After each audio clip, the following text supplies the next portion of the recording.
नमस्कार। आप देख रहे हैं रत्नेश टॉक और मैं हूं रत्नेश रंजन। मेरे सभी सामाजिक परिवार के सदस्यों का बहुत बहुत स्वागत है।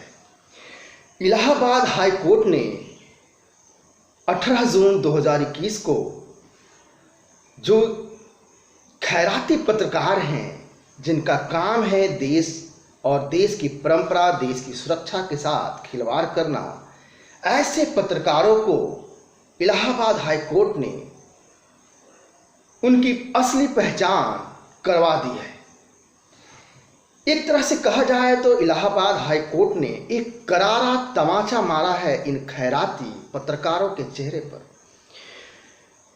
इस खेल को आप समझिए। इससे पहले कि मैं विस्तृत एक सूक्ष्म विश्लेषण करूं आपके सामने, मैं आपको कुछ बातें बताना चाहता हूं कि इस तरह की खबरें आखिर क्यों नहीं चलती है। टीवी डिबेट क्यों नहीं होता है, क्यों नहीं प्राइम टाइम करता है रवीश कुमार, क्यों नहीं बरखा दत्त इस पे कोई प्राइम टाइम करती है।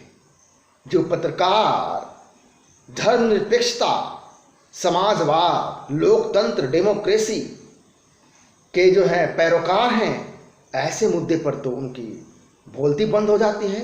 और मैं आपको बताऊं कि इनकी बोलती इसलिए बंद हो जाती है कि यदि इलाहाबाद हाई कोर्ट ने जो फैसले सुनाए हैं, इस तरह के फैसले ये पहली बार नहीं है।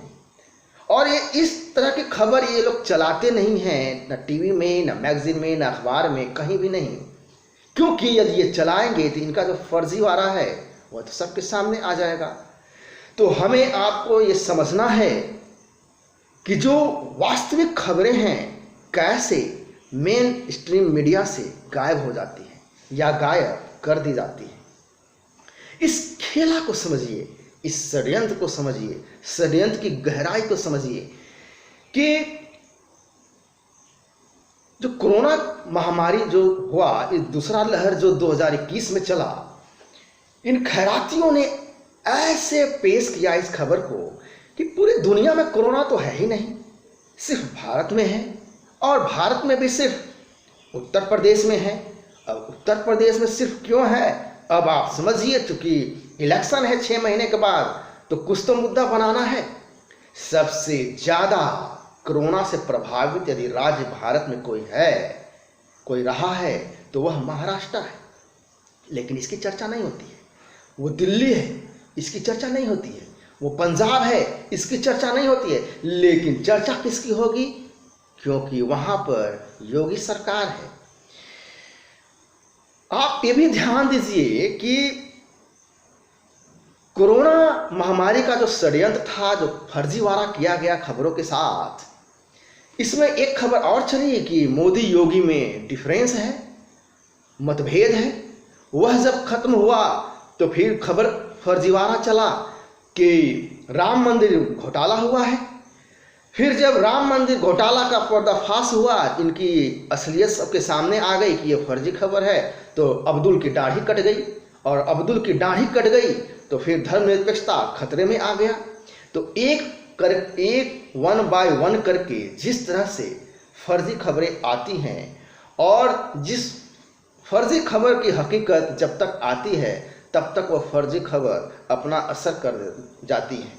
तो इसलिए कोई भी खबर जो हम देखते हैं, सुनते हैं, पढ़ते हैं, उसकी सच्चाई, तथ्यात्मक प्रमाणिकता हमें आपको एक बार देख लेनी चाहिए, विचार कर लेनी चाहिए। इलाहाबाद हाई कोर्ट ने फर्जीवाड़ा करने वाले जो पत्रकार हैं, उनकी असलियत पहचान, उनकी असली चेहरा सबके सामने लाया है। भारत के खिलाफ षड्यंत्र करने वालों की पहचान, जो भारत की संस्कृति, भारत की परंपरा के साथ खिलवाड़ करते हैं। अब आइए बात करता हूं, आखिर इलाहाबाद हाई कोर्ट ने वो कौन सा मामला था जिस पर याचिका सुनने से ही इनकार कर दिया और साथ ही याचिका करने वालों को फटकार भी लगाई। आपको स्मरण होगा कि कोरोना के दूसरे लहर में बरखा दत्त, रवीश कुमार जैसे जो पत्रकार हैं, गंगा नदी के किनारे जो पानी में बह रही थी लाशें, या फिर शमशान में जो लाशें जल रही थी उसका फोटो दिखाया गया कि देखो कितनी लाशें जल रही हैं, कितनी लाशें इंतज़ार में हैं जलने को, और कितने तो पानी में बह रहे हैं।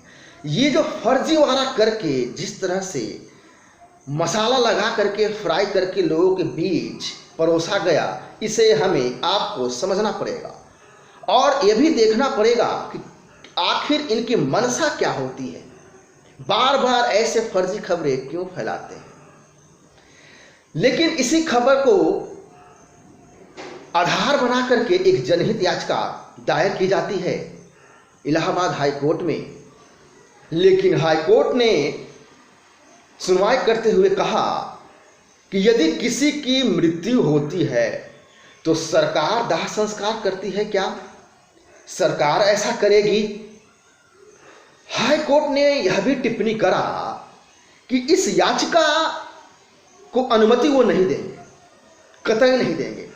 पहले आपको यानी याचिकाकर्ता को कहा गया हाई कोर्ट की तरफ से कि पहले आपको व्यक्तिगत योगदान दिखाना होगा, अन्यथा भारी नुकसान, भारी जुर्माना आपको लगाया जाएगा।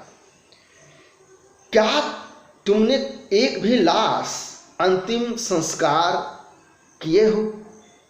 जिस कोरोना महामारी के लाश के बारे में कह रहे हो, क्या एक भी लाश की पहचान किए हो? क्या किसी से संपर्क किए हो स्थानीय लोगों से? क्या लाश के परिजन जो हैं उनसे मुलाकात किए हो? यदि नहीं तो जुर्माना अभी के अभी ठोका जाएगा। ये जनहित याचिका नहीं बल्कि निजी हित में प्रचार हित याचिका है, ऐसा हाई कोर्ट कह रही है कि यह जनहित याचिका नहीं, यह प्रचार हित याचिका है। अब आप गौर करें, समझिए इस चीज को कि लेफ्ट लिबरल वामपंथियों को लगता है सदैव कि मीडिया तो उनके हाथ में है ही, जब मन आया मुंह उठा के चले आए डिबेट करने, मुद्दा का पता नहीं, जो भी मन में आया बक दिया। अब अदालत भी धीरे धीरे उनके कब्जे में आएंगे तो याचिका दायर होंगे, अदालत में सुनवाई होगी तो इस पे खबरें बनेंगी।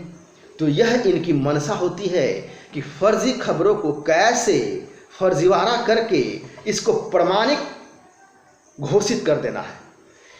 न्यायाधीश संजय यादव ने कहा कि यदि आप एक लोकहितैषी हैं तो हमें बताएं कि आप कितने लाशों को पहचान किए हैं, उन सबों का सम्मानजनक दाह संस्कार किया है आपने। इलाहाबाद हाई कोर्ट ने शुक्रवार को प्रयागराज में गंगा नदी के विभिन्न घाटों के पास दफन शवों को निपटाने की मांग वाली याचिका पर विचार करने से ही इनकार कर दिया। यह भी गौर करने वाली बात है। यह चुल्लू भर पानी में डूब मरने वाली बात है इन वामपंथी पत्रकारों को, जिहादी पत्रकारों को, ये खैराती पत्रकारों को। और याचिकाकर्ता से सवाल किया गया कि अगर किसी की मृत्यु होती है तो क्या दाह संस्कार करना सरकार की जिम्मेवारी है? ऐसा इस तरह से फटकार, लेकिन बेशर्मी देखिए, ये अपनी बेशर्मी छोड़ेंगे नहीं। इस फटकार, इस लतार और इस थप्पड़ पड़ने के बावजूद भी आप यकीन मानिए इनका फर्जीवाड़ा रुकने वाला नहीं है। मैं अभी सभी से कहना चाहूँगा, आप सभी से, कि हाई कोर्ट के तमाचे के बाद ये खैराती पत्रकार, जो वामपंथी पत्रकार हैं, टुकड़े टुकड़े गैंग से जो ताल्लुकात रखते हैं, जिनका देशद्रोह ही धर्म है, कर्तव्य है, इनकी हरकतें बंद नहीं होगी। यदि आप ऐसा सोचते हैं कि हाई कोर्ट से फैसले आ जाएंगे, कुछ लतार पड़ जाएंगे, तो ऐसा बिल्कुल भी नहीं है। इनकी आदतें सुधरने वाली नहीं है। तो इसलिए आप सजग रहिए, सचेत रहिए कि कैसे ये लोग फर्जीवाड़ा करके प्रमाणिक घोषित करते हैं, प्रामाणिकता के साथ, जबकि प्रामाणिकता उस खबर में नहीं होती है। यह प्रामाणिकता भी दिखाते हैं तो उसमें भी फर्जीवाड़ा होता है। षड्यंत्र की गहराई को समझें कि न्यूयॉर्क टाइम में लाशों की फोटो छप जाती है, वहां वाशिंगटन पोस्ट में आर्टिकल छप जाती है, बरखा दे भेजने वाली वह कैमरा लेके पहुंच जाती है कैमरामैन के साथ कि देखो मैं लाशों की लाइव टेलीकास्ट कर रही हूं।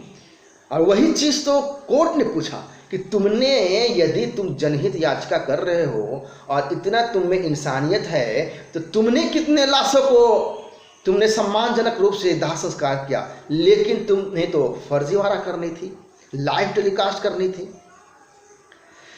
तो यही है षड्यंत्र की गहराई।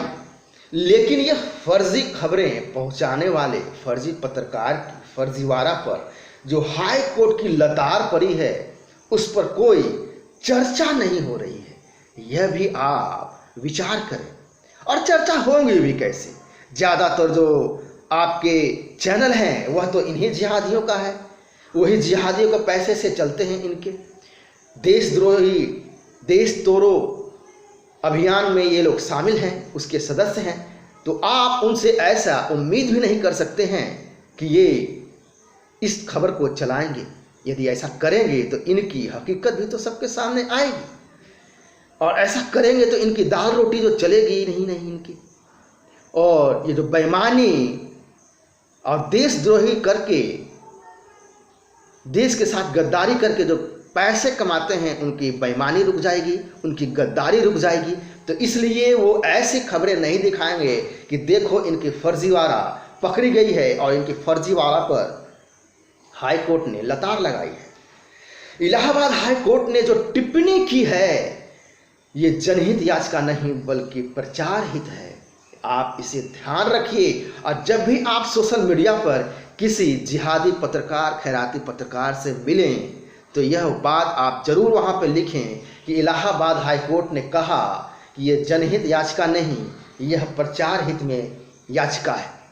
दरअसल ये चोट भारत के लेफ्ट लिबरल वामपंथी गिरोह के ऊपर है, ये खैराती पत्रकारों के ऊपर है, यह टुकड़े टुकड़े गैंग के ऊपर है, यह तख्ती मोमबत्ती कैंडल गैंग के ऊपर है, ये अवार्ड वापसी गैंग के ऊपर है, ये फर्जी विशेषज्ञ और स्कॉलर के चेहरे पर तमाचा है।